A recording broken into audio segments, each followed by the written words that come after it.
Hello everyone, I am James the Man's Man, and welcome to another exciting episode of The Man's Garage. Not just another exciting episode, but episode 3 in our second season. It dawned on me, I haven't done a season intro in the first 2 episodes. So here I am today to thank everybody for our support last season. It's been 10 months. From the time I uploaded the first video of this season to the last video of last season, it's been a 10-month hiatus. And a lot has happened. And I wanted to get back to this a little sooner, but I didn't have the opportunity. I'm still kind of figuring out the format I want for the channel, but what I think I'll do for this season is I'm going to upload 2 videos a month. I'll do 1 project video and 1 tool review, so you'll get a video every 2 weeks. So this will be the last 2 project videos. You got 1 a week, so this will be 3 weeks in a row, and then I'm going to change this from every week to every 4 weeks. So that will be when you get your next project video. This video is, of course, the video that I aforementioned in my coilover video, where I mentioned I having to do the battery in my car. This video will transfer over to basically any Chrysler vehicle that has a battery. So that will include Dodge Journeys, Chrysler Sebrings, Chrysler 200s, and I'm sure there may be another 1 or 2. I think maybe the Caliber, I'm not entirely sure. Now also, many of you may or may not be aware that YouTube has just changed their monetization partnerships with creators like myself. Now in order to be a monetized account, you must have 1,000 followers or subscribers. And if you look down there, you can see I got 30. Maybe you're one of them, maybe you aren't. I hope you are one of them. So with that said, I have started accounts at both Teespring, where you can buy cool t-shirts to support this channel and The Man's Kitchen, and I've also started a Patreon account. That way I can get, hopefully, maybe 1 of you or 2 of you or all of you would love to support this channel in a way like that, and that would allow me to make better videos for you. So, without any further ado, I will leave links for those below in the description, and the video will start now on how to change the battery in my Dodge Avenger.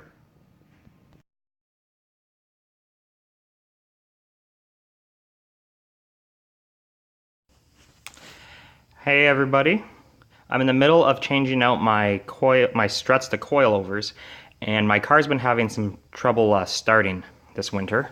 So I thought, with it being an 09, and still on the original battery, and the year is 2018 now, so this car could have been built in 2008 or 2009, so it's between 9 and 10 years old.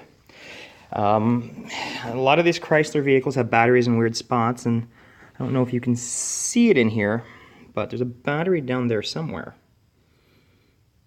So what we're gonna do, since we have the tire off, is we're going to pull this, and then we are going to gain access to the battery in here, and then we're going to change the battery. So I'm not quite sure. I guess I got to get a flat screwdriver to pull these tabs, and that's what I'm going to do. Okay, so alright, so I got myself a small screwdriver, and I know they make a proper tool for this, and I just don't have it. So what we're going to do is we're going to come under here, and we're going to give that a little bit of a jimmy.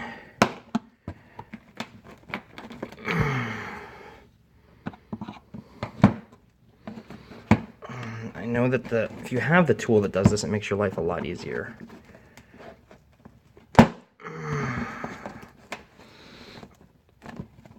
Okay, so hold on 1 second. Okay, so I believe I have all the plastic clips off. What's left are 2 7mm screws.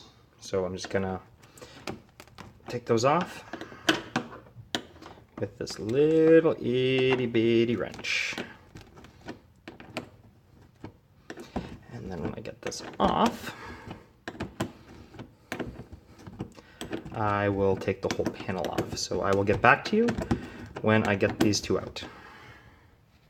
Okay, now that I got those out, this whole thing should just fall out.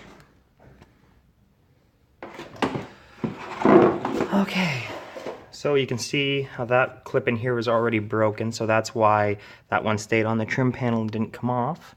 Now here is the battery. So it looks like they give us the negative on the far side, which is no biggie. So from what I understand, I undo these. And I'm thinking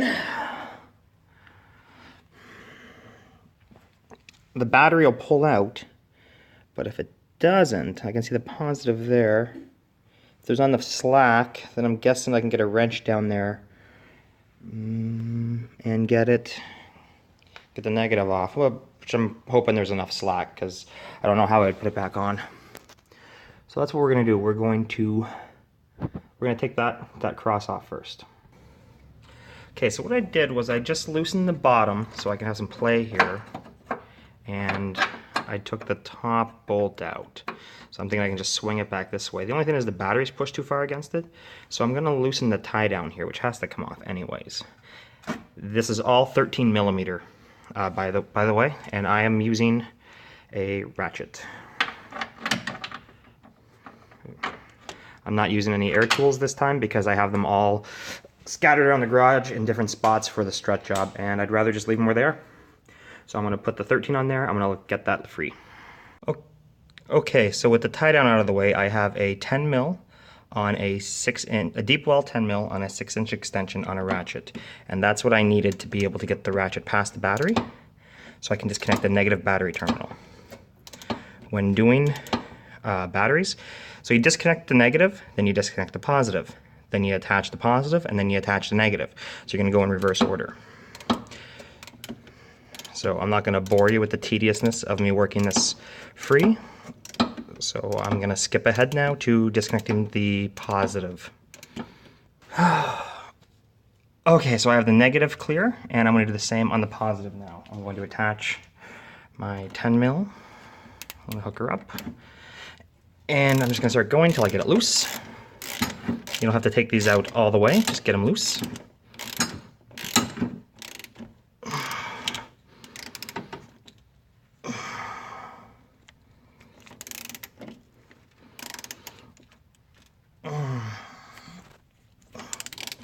Okay, is that loose enough? Okay, and that's off, and the battery's clear. So I'm going to set the phone down while I get this thing out because it's quite heavy. Okay, so the battery's out, and look how rusted the positive terminal is. And that could be causing part of my starting problems in sub-zero temperatures. Now, ideally, I would undo this nut, pull this out, go buy a new one. However, I can't really get to the store with the car like this. So in the meantime, and I'm not saying I'm not eventually going to do that, but in the meantime, I'm going to take some battery cleaner spray. I'm going to spray that down, and then I'm going to clean it up with a wire brush. So that's going to be the process. Spray, spray, spray, scrub, scrub, scrub. And I'm going to wipe everything away with a cloth. And then while I'm in there, I'm going to take out the leaves and I'm going to dry up the tray because there's some water in there, there's some leaves, and I'm going to get that clean. Alright, so if we just look at the old battery, we can see that it is 525 amps, and that's cold cranking amps. Down here we'll see that the new battery is 640 cold cranking amps. So that's going to be able to give me a little more start time in these sub-zero wet temperatures. Last week we had a polar vortex over the area, and it got to minus 30. After wind chill, it felt like minus 35. And one day I had to jump my car, and a couple other days it was pretty close. So new batteries going in. I cleaned the terminal off best I could with the foaming battery cleaner. Perhaps next time I wrote, maybe 2 tire rotations from now, I might take her apart again, and that's when I'll change the terminal, and I'll get a post cleaner on them to prevent corrosion like that, and I'll maintain this a little better. But that is the original battery. It's 8 to 9 years old, and I have to say that it is, I think, in pretty decent condition for its age, considering that it's hidden away from most things in the wheel well. So we're going to slide the new one in, we'll attach the positive cable, then we'll attach the negative cable, and then we'll close her up. Okay, so I sat the battery back in and I put this in before I get too far. Now I'm going to put the positive cable on. I'm going to grab my socket. Ooh, where is the socket?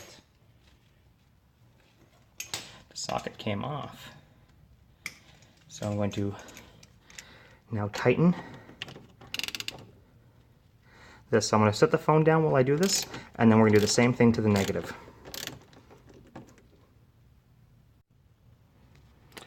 Okay, so I actually couldn't make it in with the bar in, so now I got the negative on. I'll slide it and put the bar back and tighten that nut. Okay, with that back in, I'm going to put in the tie down. So basically this hook is going to hook into that hole up there. There's a hole there, and it's going to go into that right down there for the screw, and that's going to hold the battery down. Okay, this is why you always do things in reverse order. I tried jumping ahead by sliding it forward and putting the battery tie down on. My problem is that the terminal came off without tightening it. So tighten both terminals before you slide it around. Also, this has a clip in it, so you clip that in there. So you slide this in, and then you basically just push the clip down and it'll drop into place. All right, so as we can see, we have the tie down bolted down. We have our battery terminals attached, and we have this brace back in place. And I already fired the car up to make sure that she started. So now, all that's left is replace this. So I'm gonna position it back in, and then I'm going to reattach. I'll start with the screws, because those make it permanent. Then I'll reattach all the clips. And in the description of the video, I will include a list of the tools that I used. Enjoy!